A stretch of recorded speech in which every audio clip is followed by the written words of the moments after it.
Hey folks, Roland Martin here. We have a fantastic show lined up for you today. First, we're going to talk about in Dallas, where a police officer is free on bail after this strange, she said that she shot a black man who she thought was in her apartment accidentally. Yet she lived on a different floor from him. And now her story has changed. We'll talk with Lee Merritt, who is the family attorney for the man who was shot and killed. A strange story out of Dallas. Also, lots of conversation continues about Serena Williams. She lost the U.S. Open to Naomi Osaka on Saturday. Yet people are still talking about the controversy over a game being taken away from her and also her reaction. We'll hear from Billie Jean King, Martina Navratilova, and also Stephen A. Smith. Lots of discussion on social media. Folks are also angry about a cartoonist who depicted Serena, some say, in a racist way. We'll have that story as well. And speaking of the issue of race, the mayor of a small town in Louisiana has now blasted Nike and ordered that no Nike gear be bought from in that city for any athletic reasons. We'll talk with Jarvis DeBerry, who is a columnist for NOLA.com, about this strange story. Also, folks, what is blockchain technology? We've heard this all over the place. Blockchain and new technology. Well, Howard University, they've got a conference taking place as we speak. We'll have one of the organizers of that conference right here on the show talking about that. We got a jam-packed show for you. Folks, it's time for us to bring the funk and Roland Martin Unfiltered. Let's go. He's got it. Whatever the miss, he's on it. Whatever it is, he's got the scoop, the fact, the find. And when it breaks, he's right on time and it's rolling. Best believe he's knowing. Putting it down from sports to news to politics. With entertainment just for kicks, he's rolling. It's on go, y'all. It's Roland Martin, yeah. Rolling with Roland now. He's funk, he's fresh, he's real, the best, you know he's Roland Martin now.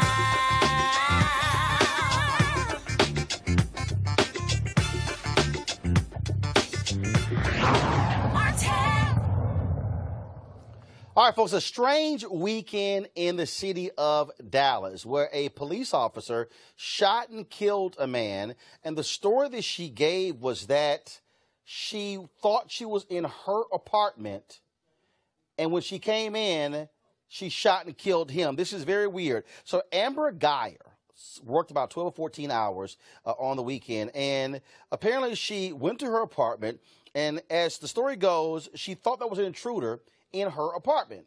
Well, she shot him dead on the spot. That man is Botham Jean. He was actually in his own apartment. He was an associate at PricewaterhouseCoopers, the big accounting firm and consulting firm. Now, the crazy thing is, after Geyer called 911, they came on the scene. They tried to save Botham. Well, then he died. But she wasn't arrested. This happened on Thursday.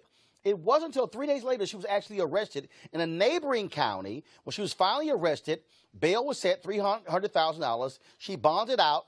Right now, she is free. So what in the world is going on there in Dallas? Major controversy there. The city of Dallas, of course, they were actually leading the investigation. Then they shifted the investigation from Dallas to the Texas Rangers. And they said she had not been arrested because she was still cooperating. Okay? Now, here's the weird thing. She wasn't on duty. So she shot and killed this man, but they're treating her like she was actually on duty. That also doesn't make sense. Now it's something different. Now her story is changing. Well, the initial story she gave is that she had issues unlocking the door. He comes to the door in his underwear, opens the door, she shoots him. Her new story is that she stepped in, saw him, ordered him to back up. It's all crazy that's going on. We're going to talk with the family attorney, Lee Merritt, who's also been hired in this case along with Ben Crump. But first, this is Botham Jean's mother speaking at a news conference earlier today.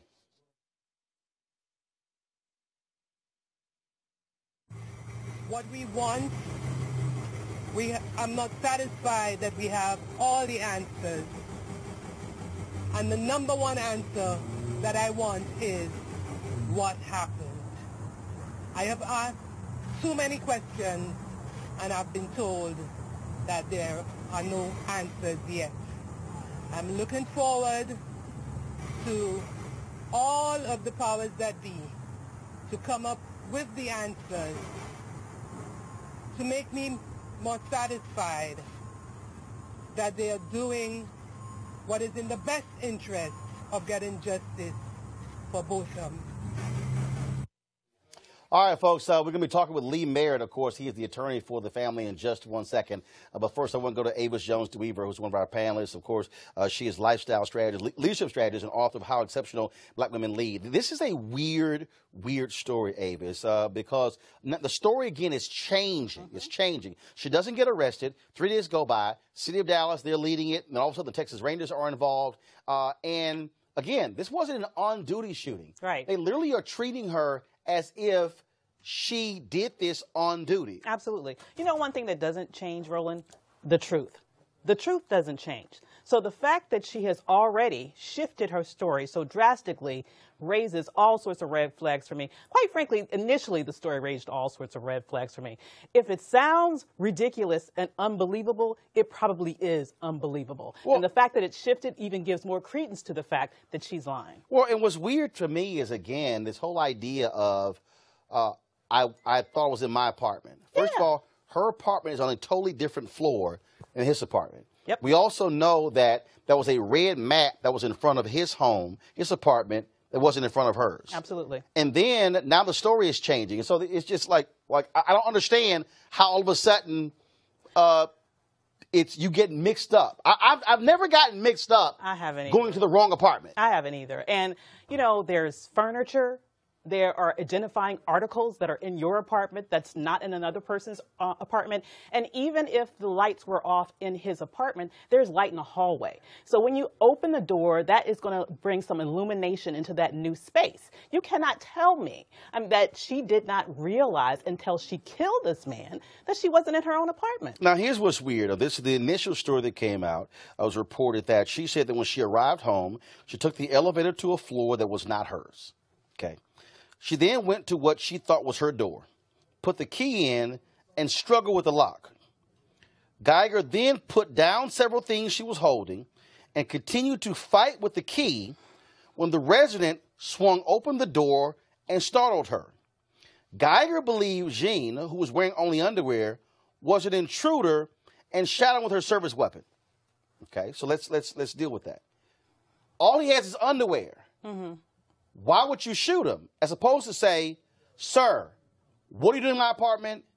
Step into the hallway. But check this out. I don't know any burglars that rob homes in their underwear. This is the new one. To me. Now, according to J.D. Miles, who is a reporter there in Dallas, it says, breaking, his tweet, sources reveal Amber Geiger told investigators she yelled at Botham Jean to show his hands after she walked into his apartment, drew her firearm, and shot him.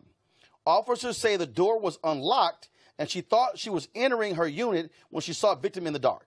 Now, that night, I struggled with the lock. Right. I couldn't get in. Now, the door was unlocked. I walked in. Mm-hmm. And I'm ordering someone. I'm sorry, you're lying. I don't understand why. You're lying. You can't go from I struggle unlocking the door and the door swings open and he's there in his underwear to Oh, he's standing. Oh, the door's unlocked. Absolutely. Yeah. I mean, I've lived in apartments. I don't live in an apartment now, but I lived in an apartment for many years, going through college, grad school, all that stuff.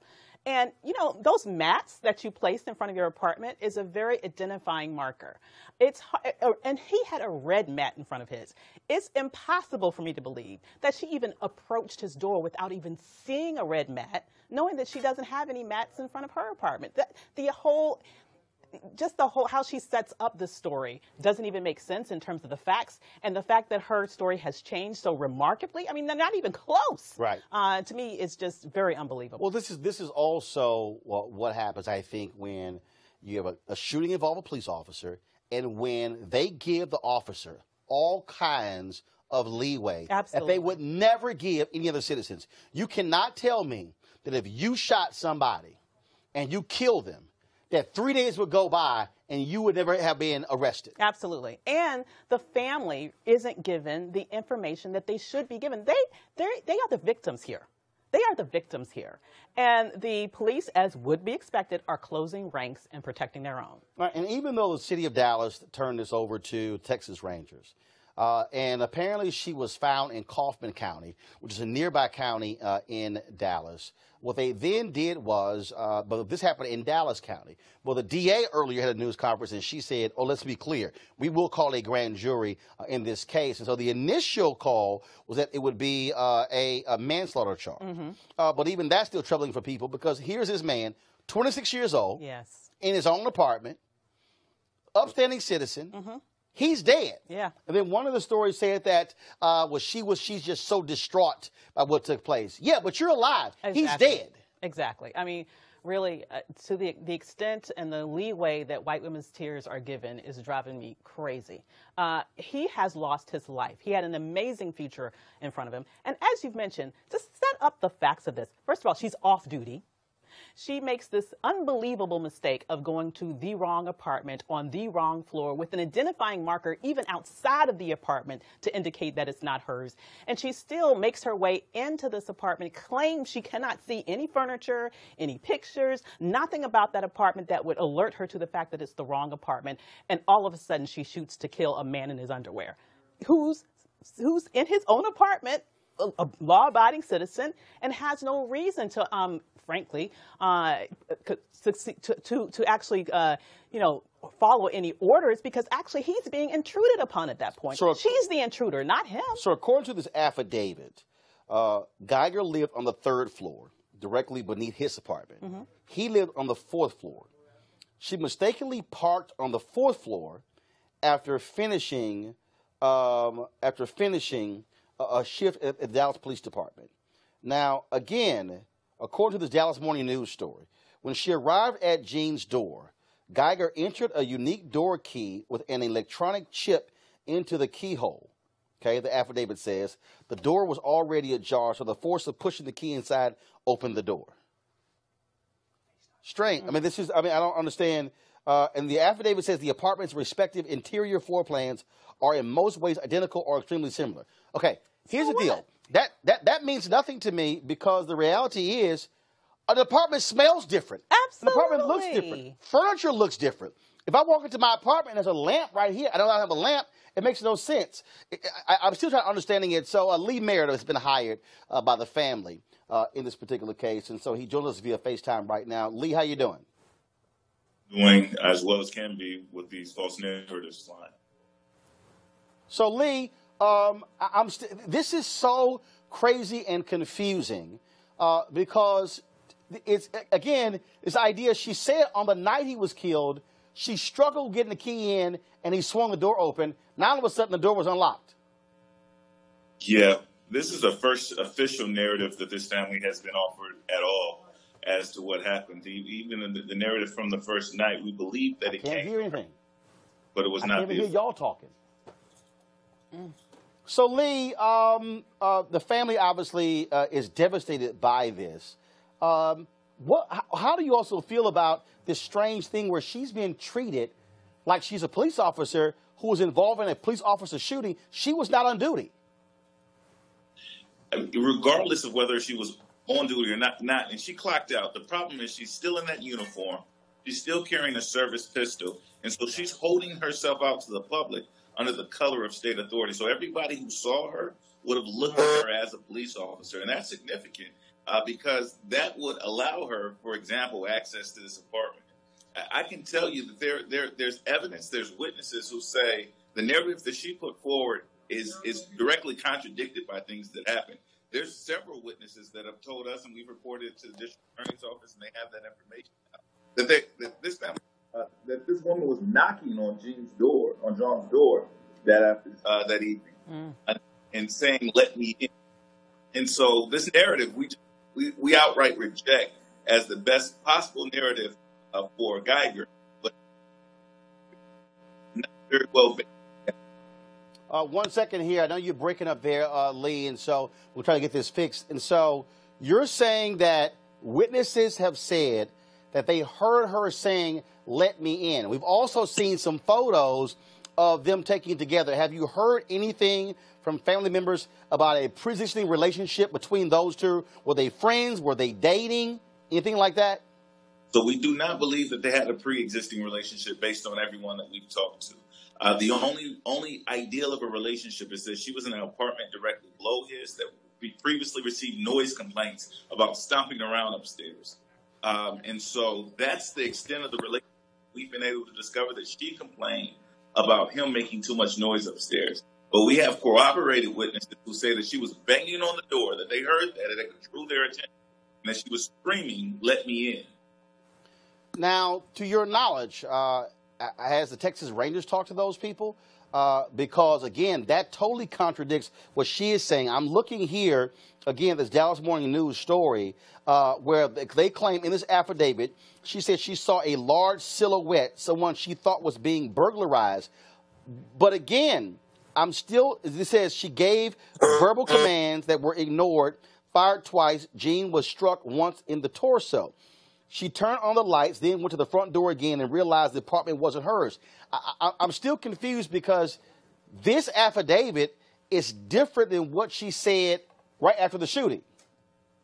Yeah, it's contradicted by her own testimony.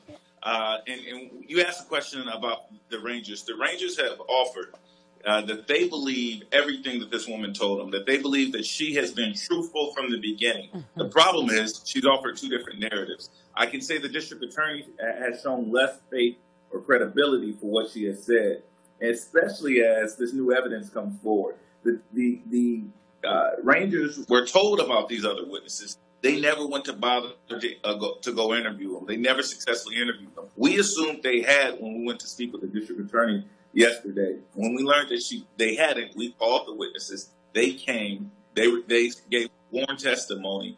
And that evidence is now being considered by the district attorney. Do you believe that it was fair for the city of Dallas to turn this over to the Texas Rangers and not have the department investigate one of their own? Was that a smart decision by the city of Dallas? I think that it was a smart decision by the city of Dallas only in this regard.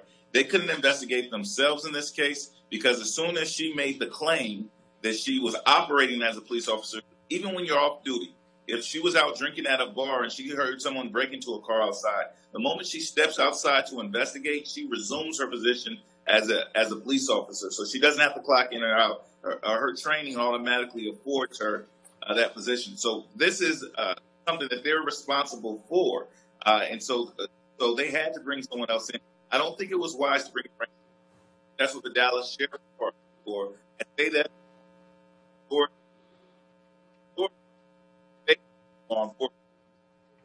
Actually, so we broke there, Lee Merritt. So I'm sorry I can't hear you right now because we literally have lost your connection. Lee Merritt, I surely appreciate it. Thank you so very much. We'll be talking to you in the following days as we follow this very strange case. Again, folks, Amber Geiger, she actually made that bail. She is out. She is free as we speak. And so this new affidavit is now showing something totally different in the initial story that she gave us. We'll be following this story. Going to a break right now. We come back. Drama surrounding Serena Williams. Even though Naomi Osaka is a U.S. Open winner, everybody's talking about Serena's behavior. Was Serena right or wrong in the way she responded to the umpire's decision? We'll break that down next, right here on Roland Martin Unfiltered.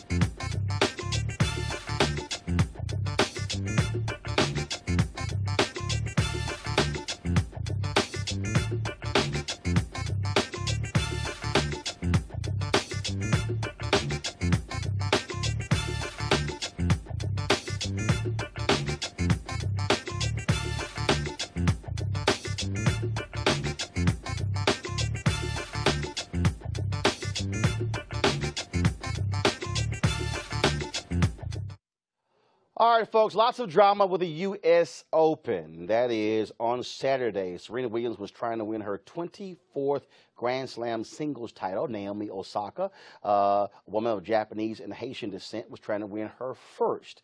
Serena lost the first set 6-2. Then all of a sudden, she almost could have gone up 4-1.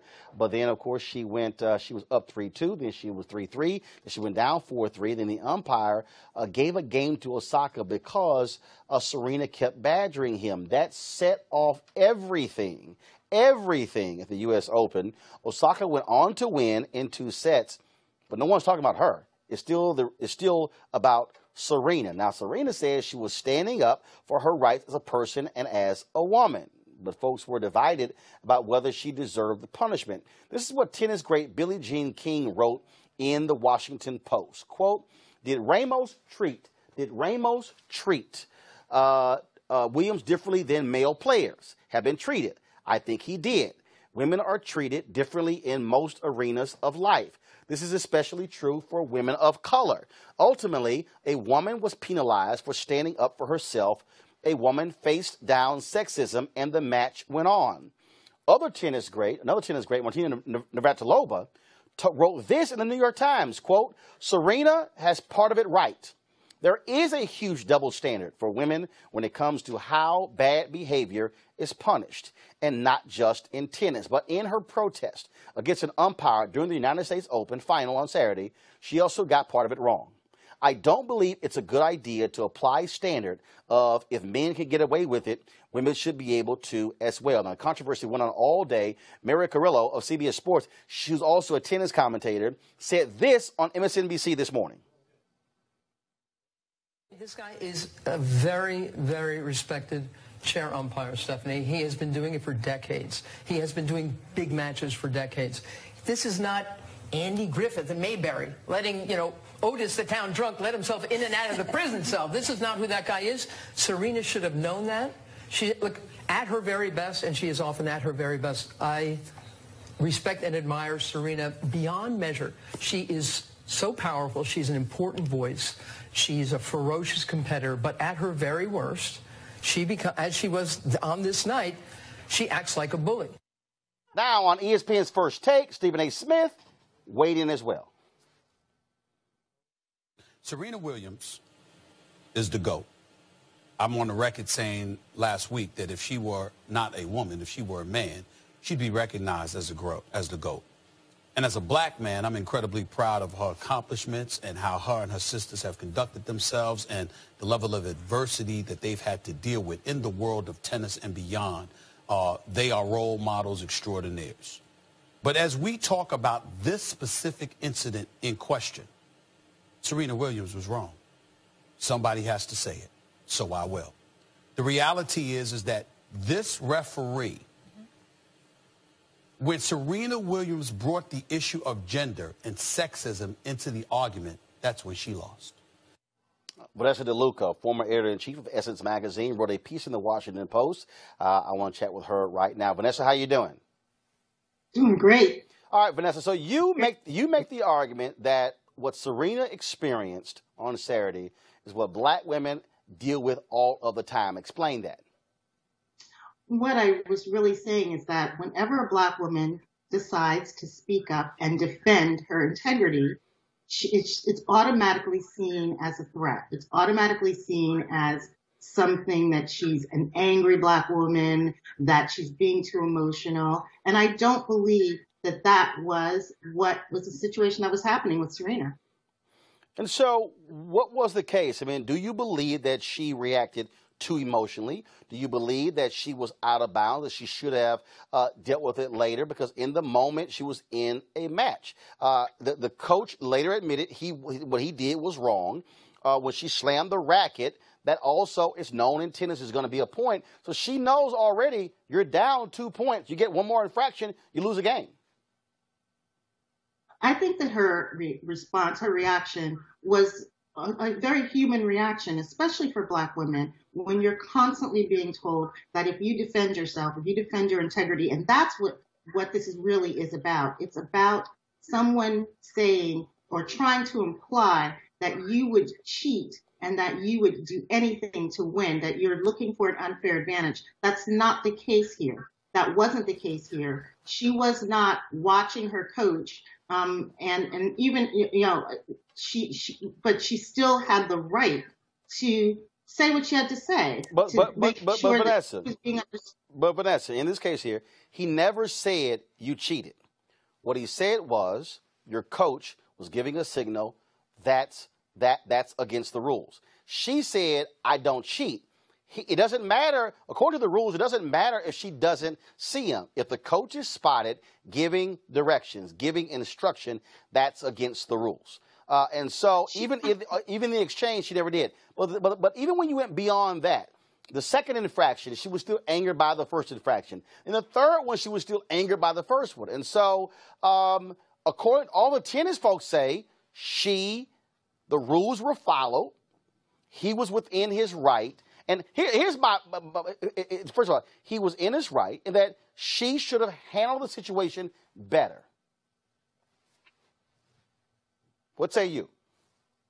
I missed a part of what you were saying, Roland. But what I'm trying to say, and what I think people are missing, is that now it's being characterized with language that's saying she was, that she was being a bully, that it was an outburst, that all this language that's wrapped around this is now making it appear that she was not justified in her opinion.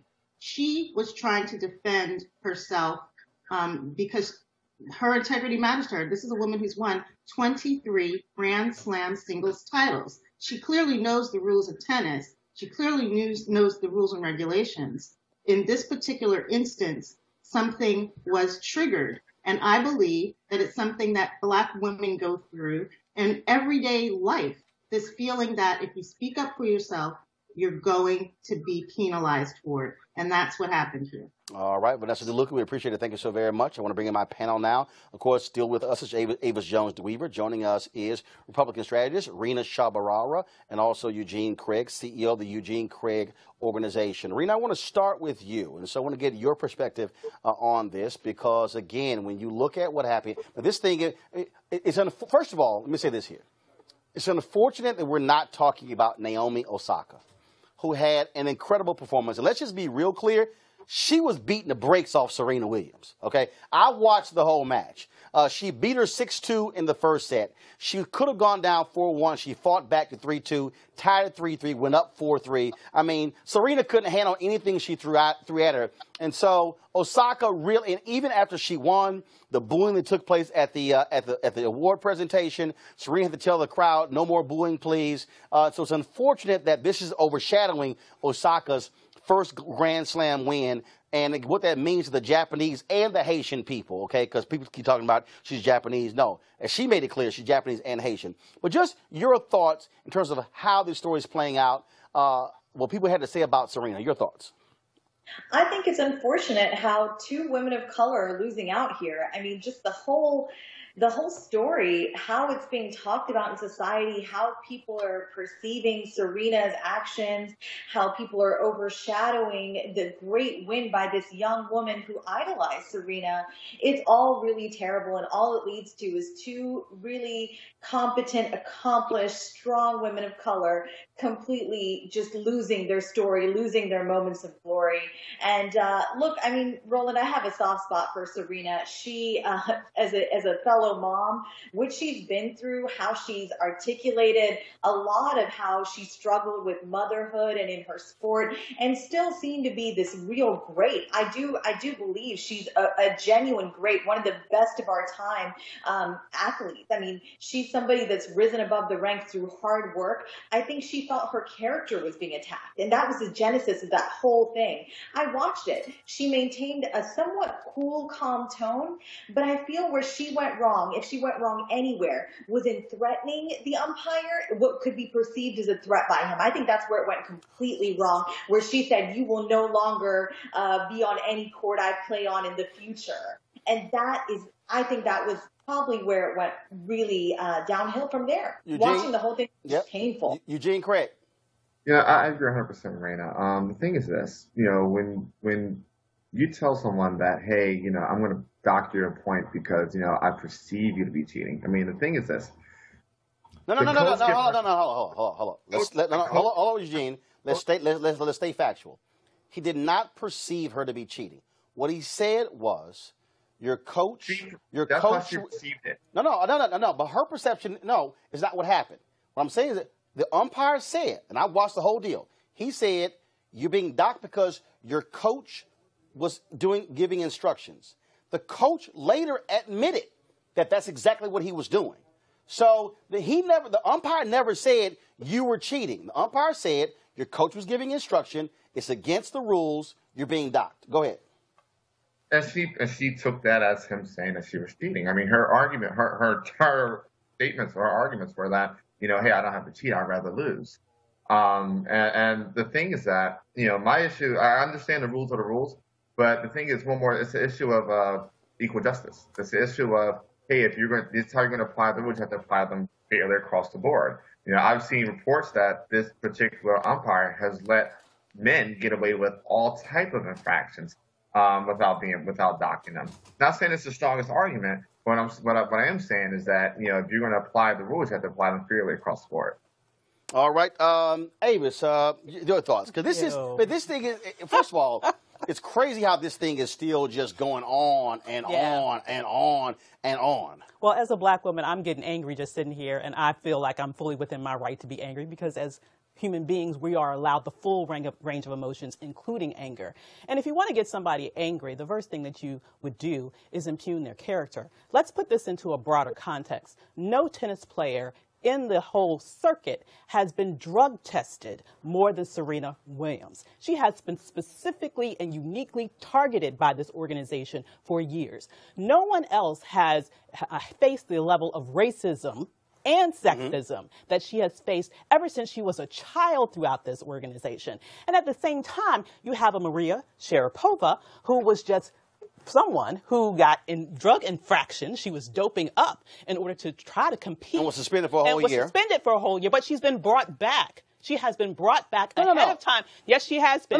She's supposed to be suspended for 15 months. She was supposed to be suspended for 15 months, but specific tournaments have decided to let her in under the wild card rule, which is before her 15-month infraction is over. They are bending the rules for some people, even though she is a known cheater. And to have Serena here as someone who has fought all her time, I feel like almost out of Color Purple, I have fought all my life to be treated with respect. And everyone knows that she is the best player. She is really the only reason why a lot of people even watch tennis. The amount of money that she has put into this organization over the years has been incredible. And so to have this man sit there and impugn her character, and then to have other people sit here. But hold on, I got to ask you. Hold up. How did he impugn her character? Because, I'm telling you, because I agree with Eugene here. She was seeing this as, you are saying I'm a cheater. No. She was seeing that. No. I need you to answer my question. Her seeing it as that way, but how did he impugn her character if her coach was coaching, he was busted, and the umpire handed an infraction? And the coach admitted. The coach said, yes, I was coaching. He said all the coaches do it. I have seen other articles by the New York Times that have shown other tennis matches where other coaches have been seen to show that, and not all of them have had those sort of those points taken away from them. So what I'm saying is that you are not applying the rules consistently, right? Hold up. And you're definitely not. But not let me just say this. Hold on, Avis.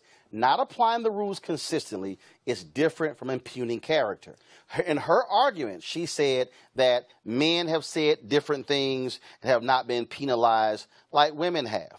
That wasn't even the point I was No. That's the point she made. That was the second point I was going to. Right. She did make that point. So, but I'm saying they're not even implementing the rule consistently as it relates to the hand signals by coaches in the stands. Well, because she was penalized, and Billie Jean King also said it needs to be fixed. Chris Everett also said the same thing. Here's the thing for me. Looking at this in terms of what took place, was the coach coaching? Yes. The second infraction, slamming the racket, point taken away. The third one, his discretion to give a game. Right. Here's what I thought the umpire should have done, Rena. What the umpire should have done. The umpire should have said, Ms. Williams, you have 2 infractions against you. If you continue to berate the umpire and I issue a 3rd one, you're going to lose a game. He never did that. Now, I've seen in other sports, and first of all, this was not a first-round competition. This was the finals of the U.S. Open, okay?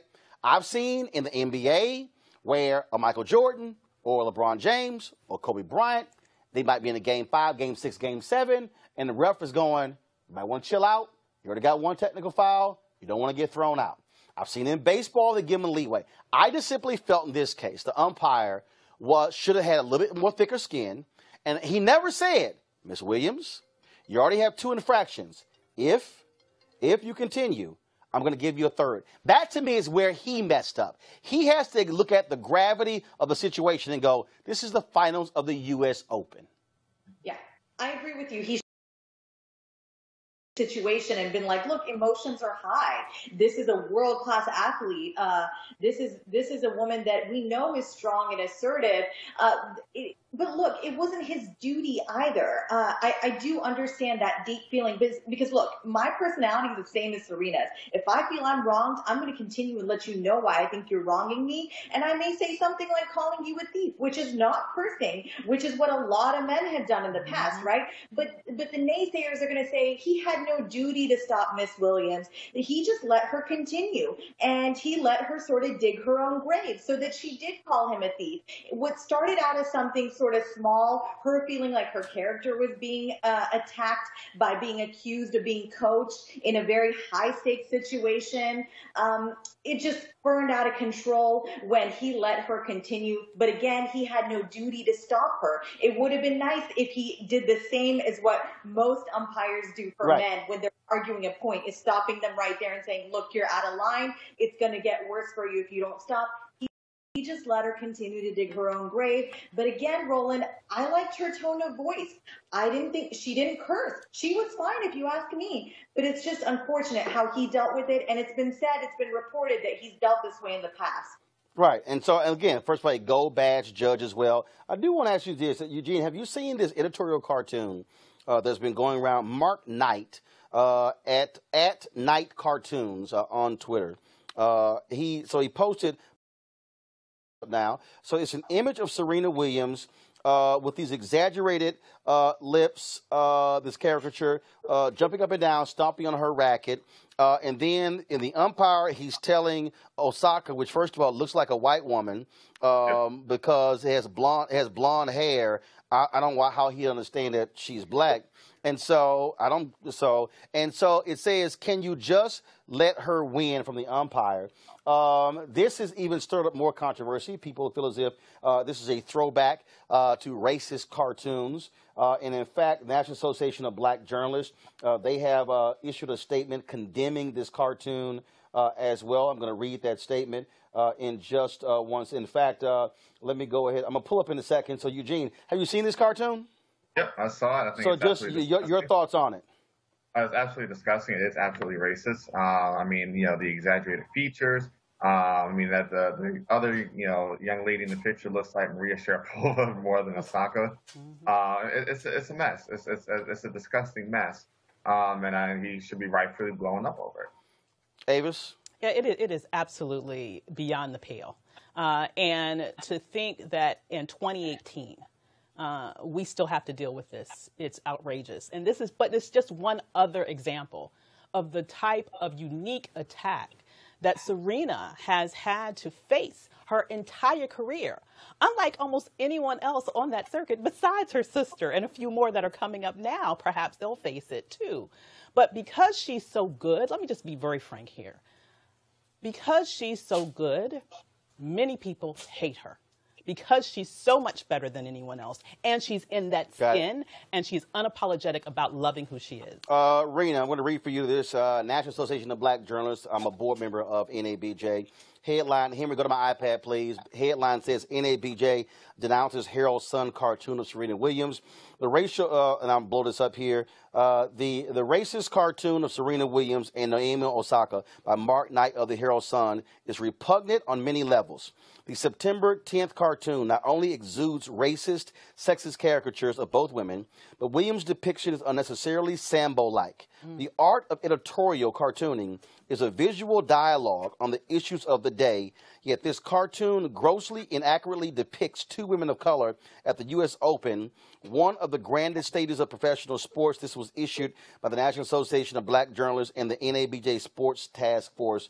And so, Serena, now we have with this cartoon, and now you have, again, you got different folks. Billie Jean King, a tennis great, who calls a double standard. Martina Navratilova, who says Serena, frankly, took it too far. It is still interesting to me that here we are, 48 hours after this great match, and again, an unbelievable win by Osaka that we're still discussing, and how race and gender are all tied up in this story. Yeah, that cartoon was not just racist. I mean, I cannot believe in 2018 there's still illustration out there depicting Black people looking like monkeys. And I mean, this is ridiculous. I'm so sick of this.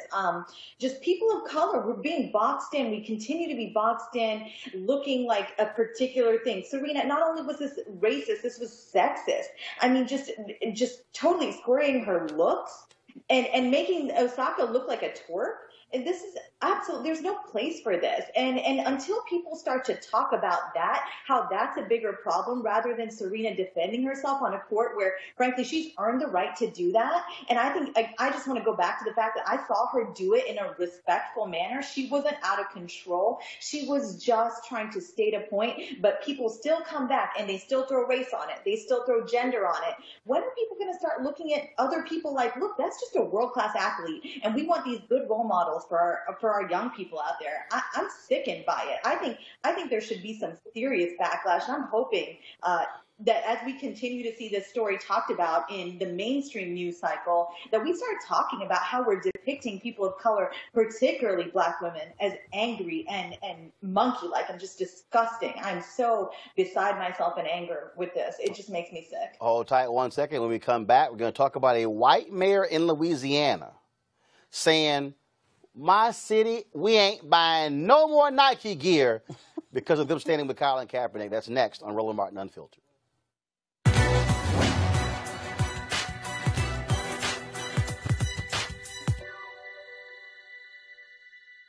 We need a revolution inside our own minds. Historian John Henrik Clark.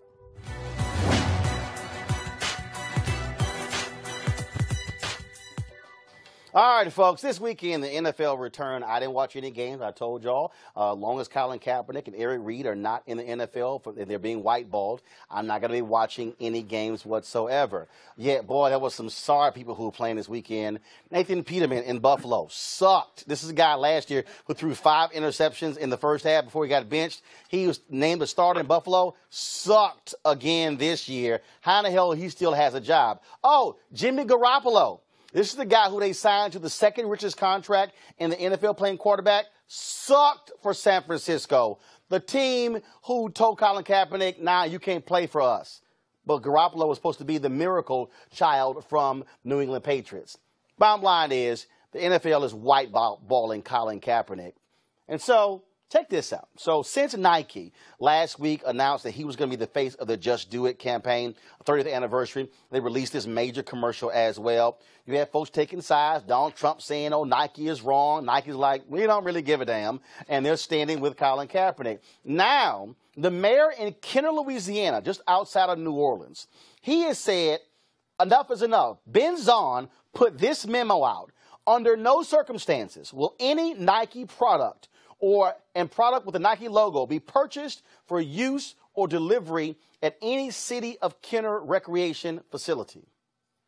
Didn't go over too well. He's getting lots of heat. Joining us right now is the Deputy Opinions Editor for NOLA.com, Jarvis DeBerry. Jarvis, how you doing? I'm good, Roland. How you doing today? All right, Lil Mayor don't want any Nike in his city. And first of all, for folks who don't know, Donna Brazile is from Kenner, and so correct. So tell folks. Donna Brazile is from Kenner, yes. So tell folks exactly where Kenner is and what kind of city it is. It ain't New Orleans. No, if you've ever flown into the airport in New Orleans, you've basically flown into Kenner. The airport is owned by New Orleans, but it's surrounded on all sides by Kenner. So it is the westernmost reach of Jefferson Parish, right before you hit the swamps, basically, is where Kenner is. But no, it's not New Orleans, but it is remarkably diverse for the metro area. And I think that's what got a lot of people in Kenner really upset about this. Like, look, we're not offended by Colin Kaepernick, so why is the mayor trying to ban apparel from all the city's recreation facilities? It's not something that seems to be embraced by the people in Kenner themselves. And he's getting lots of pushback. This has not gone over well. No, it hasn't. I mean, he's been really excoriated on Twitter and become like a pretty much a laughingstock. It's difficult to figure out what his motivation is for this. Some people are speculating, this is kind of the red meat that a lot of politicians want to throw out there in preparation for the next campaign. I'm not sure what his motivation is. He did not even publicly release the memo. I mean, it was an internal memo that got leaked on Facebook on Sunday morning. And so he seems to have been a little bit caught off guard by the blowback because it was yesterday morning when all this started circulating, yesterday afternoon when NOLA.com published a story about it, and it was about 24 hours after that he finally got around to making a statement. And it was a pretty puzzling statement. I don't know if you read it or if you pulled it up. Have you seen the statement? Yeah, I did.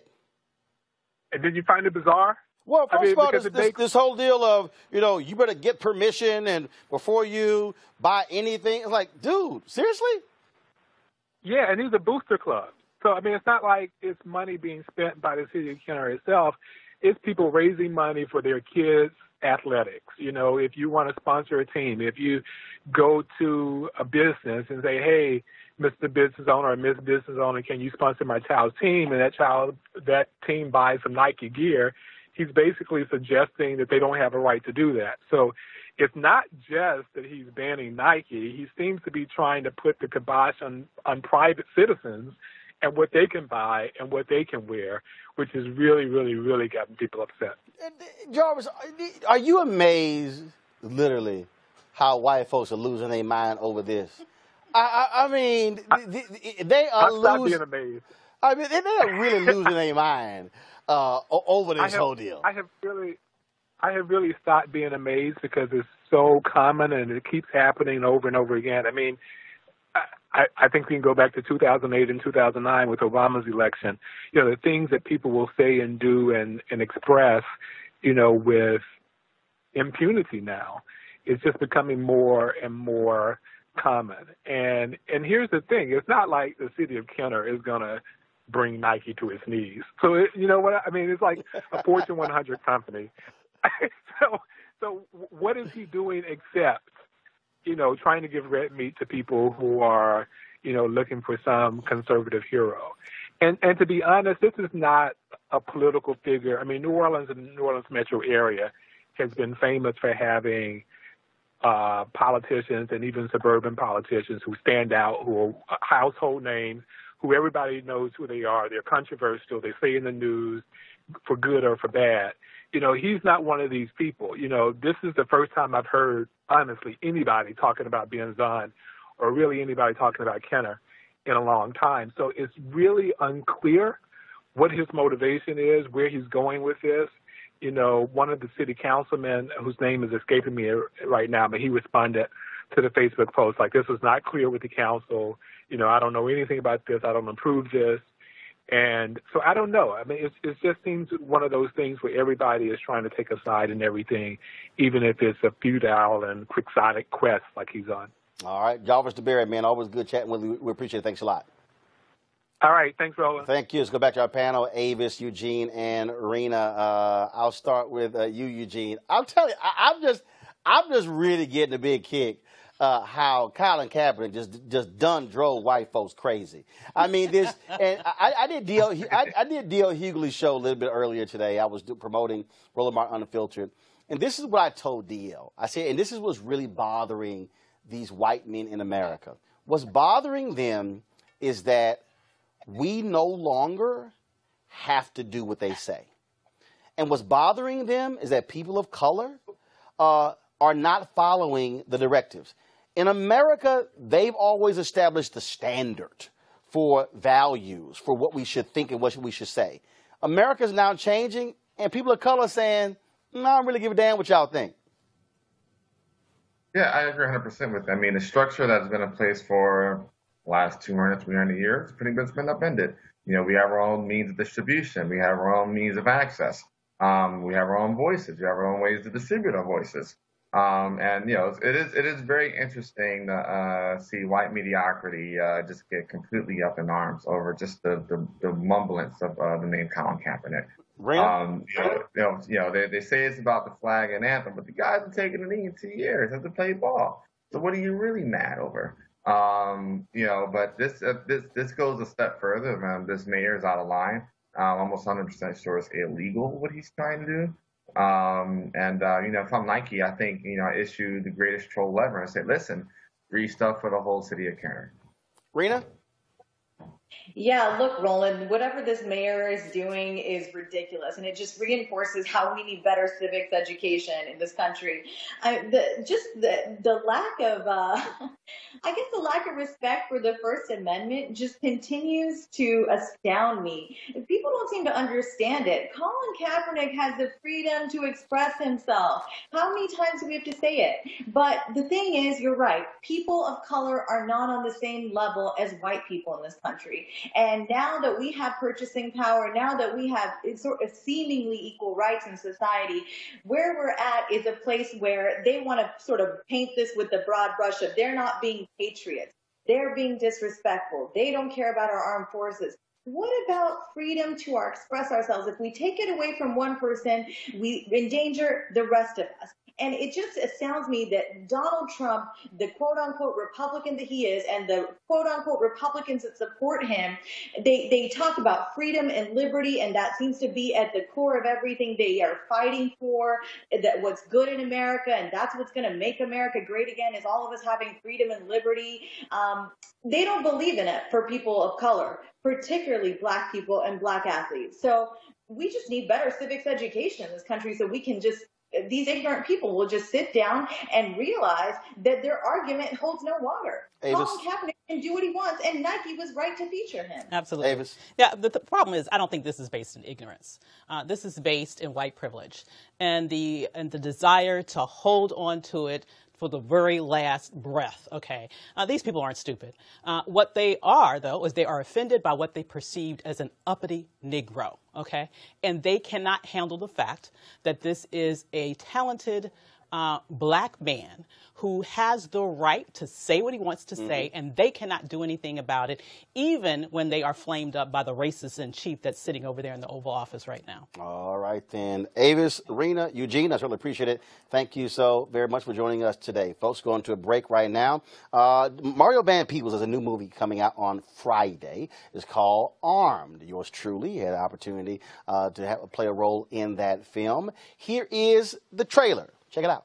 With loving and respecting your wife. Amen. I've been loving and respecting my wife for 18 years. Even my girlfriend knows that. Turn the TV up. There's been another mass shooting today. I take a lot of heat where I say guns, you gotta have them. This sort of thing just seems to be happening with more and more frequency. Man down! We need backup! Chief, you need to see this. Get out now! Something happened to us in that raid, Chief. We were exposed to some sort of chemical. Here we go. We're just gonna go down the dark hole of conspiracy theories. This mission requires that we stay cool. Cool breeze, baby. We do not recognize the federal government. They're gonna recognize you. We don't know who's messing with our heads. We're just looking for some answers. Are you off your meds? I did a little bit of research on you. A lot of people think I'm like a ticking time bomb. Other people say, hey, look, this guy is a public hero. All I can tell you is killing those bad guys felt like the right thing to do. How's this crazy fool gonna know who's the bad guy? They're messing with our Second Amendment, Chief. I'm an American. I have the right to bear more arms than anybody on this planet. You got a gun! You're crazy. I'm sorry. Boobs or booty? Booty? Don't write no check with your mouth, your ass can't catch, huh?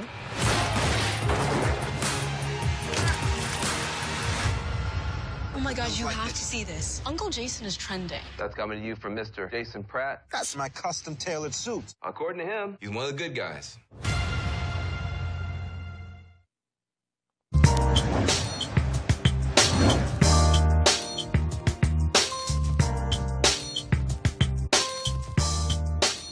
All right, folks, our HBCU Giving Day is Miles College, please. Bring the graphic back up, please.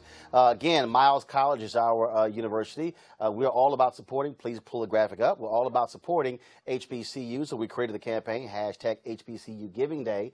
If you want to support Miles College, founded in 1898, please go to miles.edu. That's miles.edu. If you want to support another HBCU, that is great. They need your support because we need to ensure that we are educating our own all across this country. And so congratulations on Miles being our HBCU Giving Day school. All right, folks, there's always talk about technology. There's always something new coming out. Of course, this is a digital show here, and you've been hearing about cryptocurrency and blockchain. And you're probably going, what the hell is blockchain? There's a conference taking place right now at Howard University called the Black Blockchain Summit.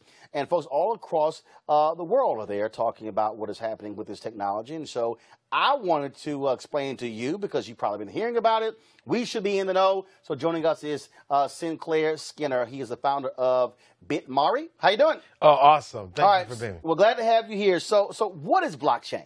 Blockchain is this great technology. It's allowing us to transfer value without going through the banks, without going through PayPal. So it's a new way. It's like digital information that allows us to transfer value. Okay, so what is that? So, I mean, how does it work? So, I mean, I'm standing here. I've got two iPads. I've got an iPhone. And so, and when you say transfer value, is it money or is it anything? So it's like data. It's like just like you send a picture to someone, that's data, but that data is not encrypted. So people can duplicate it or counterfeit it. With Bitcoin blockchain technology, you actually have now a way to take data and encrypt it, where now there's only one person possessing that data, and we can verify there's nothing else, you can't copy it. So now we can now transfer value anywhere in the world that's encrypted. Okay, so how do we use it? So what are the uses for blockchain? Well, that's... And also, hold up, before you answer the question. What's the difference between blockchain and cryptocurrency Bitcoin? Is it the same or is it different? These are more specific categories. So you have the internet and you have mobile apps. They all fall into something that we actually use the internet to do. Okay. This is a small category. At the conference, we're going to be talking about how we can use it for social justice, securing information that the police have on us. If you have a bad cop, how do we take that information and secure it, encrypt it so no one can tamper with it? So there's like already coming ideas out of this conference about how to apply this technology. So we got one more day left. We have a conversation, environmental justice. We're talking about how we can how we can use this technology to create education systems where we can secure the actual curriculum, secure the students' grades, doing things that we couldn't do before this technology. So when you say secure it, I mean, so let's just say it's you and I who are communicating, and so you want to send me something. Okay, so let's use your example. We've discovered the background of this particular police officer involved in the shooting. Okay, so walk me through how you are getting the information to me. How does it work? Awesome. So blockchain is literally blocks of data connected together, date stamped and secured, so that in order to change the first piece of information, by the time we get to this 1000th block, to get to this first one, you have to undo all this information. You have people processing this information in a decentralized way. So how is it sent? So I have it on my computer. Right. Okay. And so I want to get it to you. What am I doing? How am I sending it to you? All right. So you have two pieces of information. You have a public address and a private address. Your public address is like a bank account.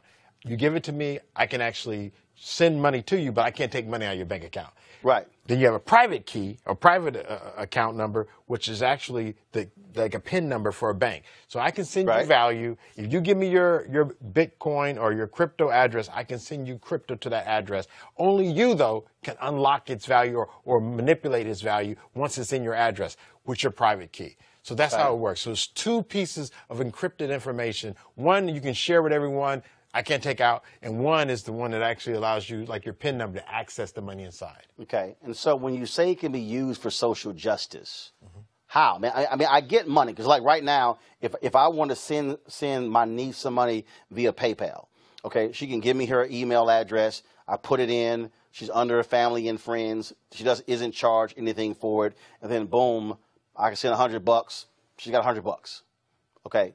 So is that how it works? It's how it works, but now you no longer need a third party. You no longer need Visa. You no longer need Microsoft to be in charge of it. You don't need Uber in charge of it. You don't need a central point. It's actually a network of us all working together. Okay. So we're the ones actually allowed to transact on this platform, and as long as we're sharing this information, our public keys, we can transfer it without having Microsoft say, no, you can't. Just like you just saw Bank of America say, hey, I think you're not a citizen. We're going to freeze your account.